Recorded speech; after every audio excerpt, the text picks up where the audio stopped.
মহিলারা যদি স্বপ্ন দেখে তার স্বামী অন্য কাউকে বিয়ে করছে, তাহলে এ স্বপ্নের ব্যাখ্যা কি?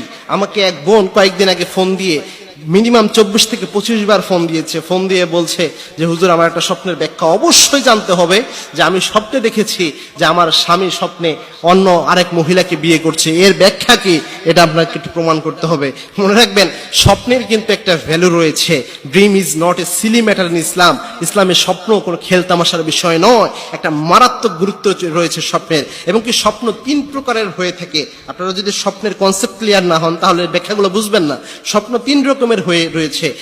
এক প্রকার স্বপ্ন হচ্ছে আর রুইয়া সলিহা, যেটা সত্য স্বপ্ন, যেটা রহমানিও বলা হয়, আর রুইয়া রহমানি। আরেকটা হচ্ছে আর রুইয়া শয়তানি, অর্থাৎ শয়তান প্রদত্ত যে স্বপ্ন দেখানো হয় এই স্বপ্ন। আরেকটা হচ্ছে সারাদিন আপনি যে চিন্তা চেতনা, যে চিন্তা ভাবনা করেন, এটার আলোকে আপনি একটা স্বপ্ন দেখলেন, এটাও একটা স্বপ্ন। সুতরাং এই 3 প্রকারের স্বপ্ন হয়ে থাকে। যেটা সত্য স্বপ্ন, এটা আল্লাহ রাব্বুল আলামিন নিজে দেখিয়ে থাকেন। আর যেটা শয়তানের প্রদত্ত স্বপ্ন, এটা শয়তান নিজে দেখিয়ে থাকে আপনাকে।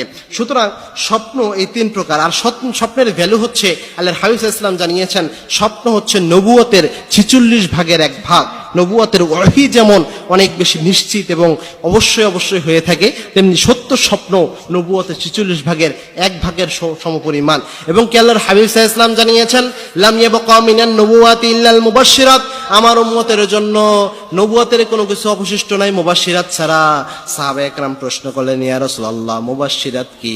আল্লাহর হাবিব সাল্লাল্লাহু আলাইহি ওয়াসাল্লাম জানালেন, আর রুইয়া সলিহা, সত্য স্বপ্ন, এটাই হচ্ছে মুবাশশিরাত। এটাই আল্লাহ রাব্বুল আলামিন দিক নির্দেশনা দিয়ে থাকেন সত্য স্বপ্নের মাধ্যমে। সুতরাং সত্য স্বপ্নের একটা ভ্যালু রয়েছে। এখন কোনো মহিলা যদি স্বপ্নের মধ্যে বিয়ে দেখে, মুহাম্মদ ইবনে শিরিন, তিনি ছিলেন স্বপ্নের বিখ্যাত স্বপ্ন বিশারদ। তিনি তার স্বপ্নের ব্যাখ্যা গ্রন্থে বেশ কিছু জিনিস নিয়ে এসেছেন। যেমন তিনি বলেছেন, কোনো মহিলা যদি এরকম স্বপ্ন দেখে যে সে তার নিজের স্বামীর সাথে স্বপ্নে তার বিয়ে হচ্ছে, অথবা তার স্বামী তাকে বিয়ে করছে, এরকম কোনো কিছু যদি হয়, তাহলে বুঝতে হবে এটা একটা ভালো জিনিস। কেননা বিয়ে তো অনেক ভালো জিনিস, বিয়ে একটা পজিটিভ ইঙ্গিত দিয়ে থাকে।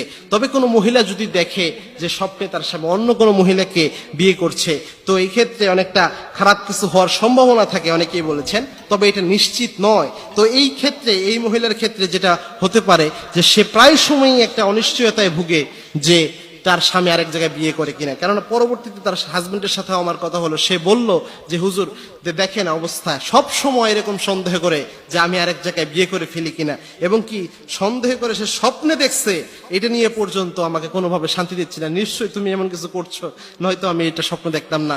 তার কারণ হচ্ছে সে সারাদিন এটার মধ্যে একটা জল্পনা কল্পনা চিন্তা ভাবনা রয়েছে।